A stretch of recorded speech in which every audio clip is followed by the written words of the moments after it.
మేషరాశి వారికి ఈ ఉగాది పండగ దగ్గర నుంచి వారి యొక్క ఆదాయ వ్యయాలు ఎలా ఉంటున్నాయో ఈ వీడియోలో సవివరంగా సంపూర్ణంగా తెలుసుకుందాం.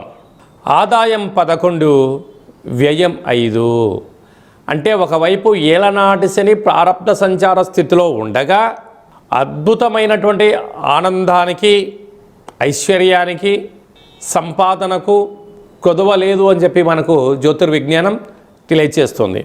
కనుక ఈ జనవరి నుండే మీకు అలాంటి ఆదాయ వనరులు, బ్యాంకు లోన్లు, స్థిరాస్తులు, చరాస్తులు కూడబెట్టబోతున్నారు.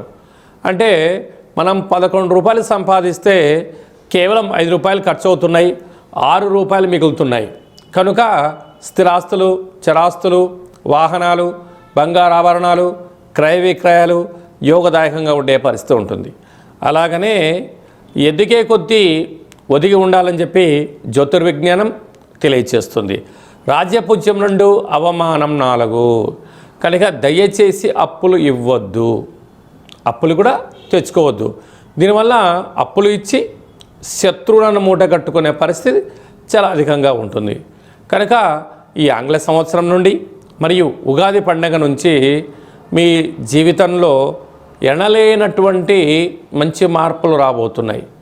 కారణం ఏమిటయ్యా అనగా ఆదాయము పుష్కలంగా ఉంది, ఖర్చును తగ్గించుకోవడం, సమయపాలన, వృత్తులలో, ఉద్యోగాలలో, వ్యాపారాల్లో ప్రమోషన్స్ రావడం, బ్యాంక్ లోన్లు సమయానికి అందడం, మీరు ఏదైతే పనులు చేస్తున్నారో వాటిలో అనంతమైన సంపద కలగడం, రుణ సమస్య, రోగ సమస్యలు తొలగిపోవడం జరుగుతుంది.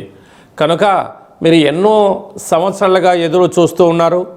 ఇలాంటి కాల సమయంలో మంచి స్థిరాస్తులను, చరాస్తులను, వాహనాలను, షేర్లను, క్రయ విక్రయాలు యోగదాయకం.